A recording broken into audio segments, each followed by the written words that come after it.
Welcome welcome सुस्वागतम। कैसे हैं आप सब? आशा करती हूँ आप सभी अपने घरों में खुश होंगे और अपनी फैमिली के साथ सुरक्षित होंगे। एक बार फिर से हम लेके आ गए हैं ब्रांड न्यू रीडिंग, जिसमें हम देखने की कोशिश करेंगे कि आखिरकार आपके पर्सन की करंट एनर्जी क्या है, ये एनर्जीज़ क्या बोलती है।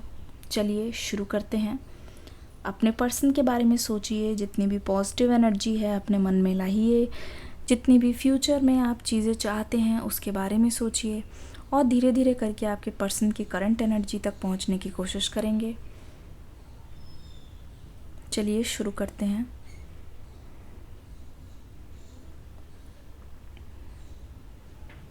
याद तो बहुत आती है आपकी, मेमोरीज़ कभी भी जाती नहीं है इनके दिमाग से। इस वक्त इनका गुस्सा ज़्यादा इन पर हावी हो रखा है, जिसकी वजह से ये पर्सन आपके पास अवॉइड कर रहे हैं आना, है ना। ऐसा लगता है कि अपनी फीलिंग्स को एक्सप्रेस तो करना चाहते हैं, पर इनको ऐसा लगता है ये सही समय नहीं है। ये थोड़ा और वेट करना चाहते हैं, आपके नेक्स्ट एक्शन का वेट कर रहे हैं। ठीक है, देखिए मुझे ऐसा लगता है ना कि हो सकता है इन्होंने आपको मैरिज के लिए प्रपोज़ किया हो और आपने वो चीज़ टाल दी हो, या फिर आपने कोई एक ऐसा रीज़न दिया हो जिसकी वजह से ये चीज़ इनको पसंद नहीं आई है। तो आपके पर्सन को यहाँ पे बहुत ज़्यादा दुख हुआ है, बहुत ज़्यादा ठेस पहुंची है रिजेक्शन से। इसी रिजेक्शन को ये पर्सन संभाल नहीं पा रहा है। ध्यान से देखोगे तो आपको पता चलेगा इनके मन में अब कड़वाहट सी भर गई है और ऐसा लग रहा है कि ये पर्सन सोच रहे हैं कि इनकी तो कोई वैल्यू ही नहीं है, इनकी तो कोई अहमियत ही नहीं है। शायद आपके मन में इनके लिए वही फीलिंग्स नहीं है। ये सोच रहे हैं कि ये दूर का सोच रहे हैं, लेकिन आप शायद इस रिश्ते को लेके सीरियस नहीं हो। ठीक है, इनके मन में ये चीज़ आ रही है। इनके मन में बहुत ज़्यादा डाउट्स आ रहे हैं। स्पेशली मैं देख रही हूँ, अगर आप पूछोगे थर्ड पार्टी है कि नहीं, तो मैं बोलूँगी थर्ड पार्टी डेफिनेटली है, क्योंकि ये एनर्जी बहुत ज़्यादा, ये जो भड़काऊ एनर्जी है ये कहीं से तो आ रही है। ऐसा लग रहा है कोई आपके पर्सन के गुस्से का फ़ायदा उठा रहा है। ऐसा लग रहा है कोई है जो आप दोनों के रिश्ते को बहुत टाइम से जानते हैं और ये आपके कोई जानने वाला ही है, जो ये सारी चाल चल रहे हैं, जिसके मन में ये सारा कुछ आ रहा है। मैं देख रही हूँ काफ़ी टाइम से आपके पर्सन आपसे खफा हैं, है ना। इनको ऐसा लगता है, क्योंकि देखिए जो दिखता है वो इनके सामने है, लेकिन उसका क्या अगर कोई जहर खोल दे, उसका क्या अगर आपके पर्सन को कोई भड़का दे, उसका क्या आपको कोई 10 लगा के बोल दे, इस चीज़ का फ़र्क आपके पर्सन पर बिल्कुल पड़ा है। ऐसा लग रहा है ये जब तक ये गुस्सा शांत नहीं होगा ये पर्सन अपने दिल से सोच ही नहीं सकता। देखिए गुस्सा भी आप पर ही है, और एक चीज़ मैं बता दूं, एक इंसान जो इनका गुस्सा शांत कर सकता है वो हो आप। दोनों ही कंडीशंस में मैं देख रही हूँ ये रिश्ता और इसका फ्यूचर आपके ऊपर डिपेंडेंट है। मैं देख रही हूँ आपके मन में बहुत बार इसी दौरान आया है कि आप जाके अपने पर्सन से सॉरी मांग लो तो क्या बात बन जाएगी। आपके मन में ये चीज़ आई है, कोई बात नहीं, अगर ये नहीं झुक रहे, मैं जाके झुक जाऊँ या फिर मैं चीज़ों को सही करने की कोशिश करूँ तो क्या बात बन जाएगी। तो मुझे ऐसा लगता है बात बन तो सकती है, पर इस वक्त जो आपके पर्सन की सिचुएशन है, जिस नेगेटिविटी से, जिस कार्मा से, कार्मिक साइकिल ही तो है, ये पर्सन भूल भूल में दूसरों की बातों पर आने पर बहुत ज़्यादा गलतियाँ कर चुके हैं। ये पर्सन बहुत सारी चीज़ें गलत कर चुके हैं, पर उसके बाद ये पर्सन अपने आप को सुधारेंगे तभी जब थर्ड पार्टी का साया इनके आगे से हटेगा। थर्ड पार्टी ने लगाई है आग, और देख लो इस आग का नतीजा ये है कि दोनों के बीच में अभी सेपरेशन है। ठीक है, मुझे ऐसा लगता है कि आपको लेके भी थर्ड पार्टी ने बहुत सारी गलत फहमियाँ आपके पर्सन के दिमाग में भरी है। इस बात में कोई दो राहें नहीं है। ऐसा लग रहा है कि आप जितनी ज़्यादा कोशिश कर रहे हो कि आपके पर्सन थर्ड पार्टी से दूर रहे, थर्ड पार्टी की वजह से ही आप रात को सो नहीं पा रहे। आपको ऐसा लगता है कि थर्ड पार्टी पूरी तरीके से आपके पर्सन को आपसे अलग कर ही देगी। हो सकता है कल रात आपके लिए बहुत ज़्यादा मुश्किलों भरी रही हो, आपको ऐसा ड्रीम आया हो कि थर्ड पार्टी आपके और आपके पर्सन के बीच में जो रिश्ता है पूरी तरीके से ख़त्म कर देगी। आप इस चीज़ को लेके बहुत ज़्यादा परेशान रहते हो। इनफैक्ट आपने हो सकता है कोई पर्सनल रीडिंग ली हो, या आप चाहते हो पर्सनल रीडिंग, है ना, जिससे आपको ऐसा लग रहा है कि नहीं, इस थर्ड पार्टी का चैप्टर तो ओवर करना ही पड़ेगा, इस थर्ड पार्टी को ठिकाने लगाना ही पड़ेगा, इस थर्ड पार्टी की अकल ठिकाने आनी ही चाहिए।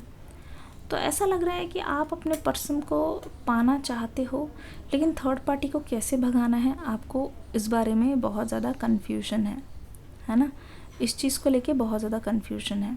चलिए ज़रा सा देख लेते हैं, ज़रा परखते हैं कि आखिरकार आपके पर्सन की कंडीशन क्या है और ये पर्सन आपसे क्या बोलना चाह रहे हैं।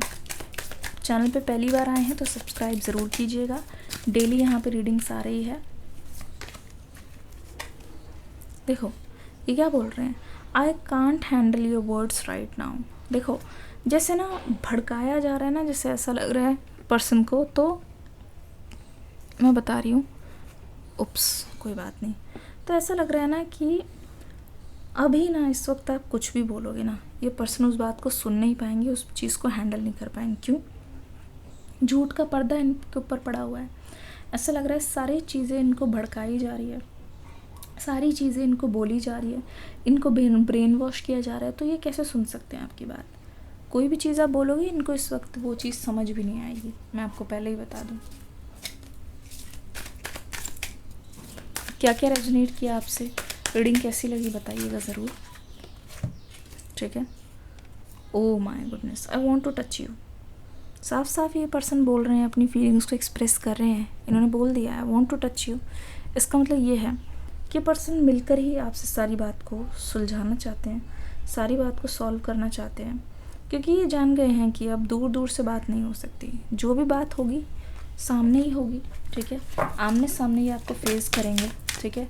उस टाइम देखिएगा आमने सामने सिचुएशन बहुत ज़्यादा चेंज नज़र आएगी।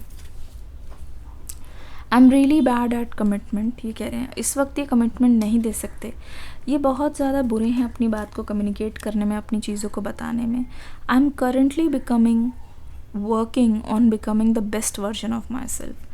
आपको अभी इस वक्त कमिटमेंट इसलिए नहीं दे सकते क्योंकि ये खुद पर अभी काम कर रहे हैं। जब तक ये खुद के अंदर जो भी इनका डेविल है उसकी एनर्जी को मारेंगे नहीं, जब तक ये खुद के अंदर का जो राक्षस है उसको शांत करेंगे नहीं, इस वक्त अगर ये आपके पास आते हैं तो सिचुएशन यहाँ पे बहुत ज़्यादा ख़राब हो सकती है, क्योंकि आप वेट कर रहे हो और मैंने बता दिया आपको, ठीक है। You are my heaven on earth, ठीक है। ये बोल रहे हैं कि आप इनके लिए बहुत ज़्यादा इम्पॉर्टेंट हो, पर इस वक्त समथिंग इज़ रॉन्ग जिसकी वजह से ये सोच नहीं पा रहे कि आपके पास आएंगे, ठीक है। ये खुद एडमिट करें, इनको ऐसा लग रहा है कि दिल कुछ और चाहता है लेकिन दिमाग को भड़काया जा रहा है, और जिसकी वजह से इनको बहुत ज़्यादा कन्फ्यूजन भी है। The grass was in greener on the other side, ये कह रहे हैं इनको ऐसा लगा कि जब तक ये आपके पास रहेंगे चीज़ें ठीक नहीं होंगी, लेकिन आपसे दूर जाके हो सकता है चीज़ें इम्प्रूव हों, पर ये इनकी गलतफहमी थी। अब इनको रियलाइज़ हो गया है कि ये चीज़ इनके लिए काम नहीं कर रही है, आपसे अलग होके भी वो फ्रस्ट्रेशन, वो सारी चीज़ें ख़त्म नहीं हो रही है। I have looked you up online to see what you are up to. ये बोल रहे हैं कि मैंने तुम्हें ऑनलाइन भी बहुत ज़्यादा स्टॉक किया है, ये जानने के लिए तुम क्या कर रहे हो। तो इस पर्सन की नज़र है, नज़र तो ये रख रहे हैं आपकी, समझ रहे हैं। I just wasn't ready for you, देख लो। ये बोल रहे हैं कि ये सब इसलिए हुआ कि उस टाइम मुझे बिल्कुल भी मतलब रेडी नहीं थे, ये रेडी नहीं थे आपके लिए, आपको कमिटमेंट देने के लिए। और उस टाइम ये सब गुस्से में, फ्रस्ट्रेशन में ये सारी चीज़ें हुई जो इनको एक्सेप्टेड नहीं थी, एक्सपेक्टेड नहीं थी, है ना। और आपको ये लग रहा होगा क्या क्या बोल के चले गए, ठीक है। You are beautiful inside out. चीज़ों को आपने कैसे मैनेज किया है, आपके पर्सन का चाहे वो एंगर हो, अपने गोल्स हो, अपने इश्यूज़ हो, उस चीज़ को लेके ये पर्सन बोल रहे हैं। दाद देनी पड़ेगी आपकी। जब ये आपकी तरफ देखते हैं तो ये आपको बहुत ज़्यादा स्ट्रॉन्ग महसूस करते हैं। आपको देखकर आपको ऐसा लगता है कि आप बहुत ज़्यादा खुद में ही स्ट्रॉन्ग हो। I want to have kids with you, oh my God. देखो फ्यूचर प्लानिंग, देखो किस तरीके से इन्होंने श्योरिटी से बता दिया। अब आप ये मत पूछना कि ये फ्यूचर क्या होगा, फ्यूचर आप दोनों का पता चल गया आपको। They want to have kids with you, they want to start a family, पर राइट नाउ ये आपको अपनी हालत जो है वो बता रहे हैं। देखो 2 कार्ड्स आए हैं, पहला, I need more time to figure things out, I need you. ठीक है, थोड़ा और टाइम चाहिए, लेकिन ये बोल रहे हैं कि मुझे तुम्हारी ज़रूरत है, ज़रूरत है। एट लास्ट ये बोल रहे हैं आई नीड यू। ठीक है, रीडिंग कैसी लगी बताइएगा ज़रूर। डिस्क्रिप्शन बॉक्स में न्यू रीडिंग का लिंक है, देख के ज़रूर जाइएगा। मिलूंगी अगली रीडिंग में एक न्यू एनर्जी के साथ। तब तक के लिए God bless you, love you all, take care and bye bye.